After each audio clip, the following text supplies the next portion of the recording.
Hello, my name is Matthew McGrath. I am a freshman philosophy major. My research project would be concerned with the work of Ludwig Wittgenstein, who was a philosopher at the beginning of the 20th century, who focused primarily on philosophy of language and philosophy of mathematics.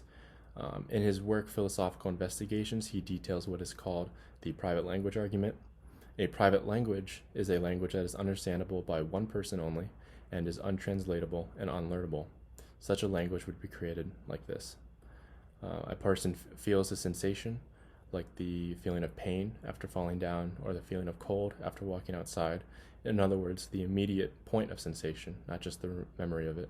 And he attaches a symbol to it in that he writes the symbol down on a piece of paper or in his mind upon feeling the sensation, so that when he looks at the symbol again or reminds himself of the symbol, he feels the sensation. He is reminded of the sensation he felt before, and it works vice versa, so that when he feels the sensation, he is reminded of the symbol.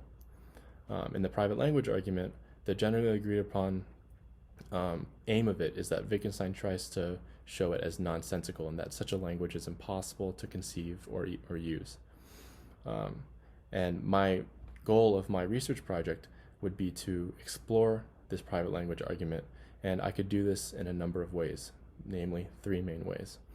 One, I could investigate more into Wittgenstein's rationale and his reasoning, the logic, and the other parts he uses in order to come to his conclusion. Two, I could investigate Wittgenstein's motives for even creating his argument.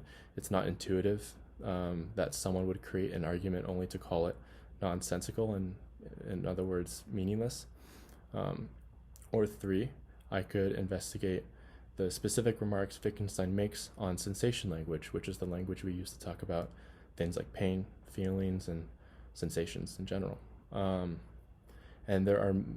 each of these paths offer their own, amount of meaningfulness and versions of profoundness. For example, if I talk about sensation language, I can come to a more complete understanding of how we talk about sensations and how sensations are actually connected to the words we use to describe them. If I talk about the other two things I listed, I would come to a more complete understanding of Wittgenstein's conception of the nature of language. For example, if the private versus public language discussion, in that if private language is not possible, things that we often think about as private, like private mental states, are things that we actually talk about in a public way, which is very interesting. I'm very excited to undertake this project, and I'm excited to come up with even more specific topics I could include in terms of the private language argument. And I'm sure there are more implications and interpretations I will find out that I can't even begin to name right now. But yes, I'm very excited, and thank you so much for watching.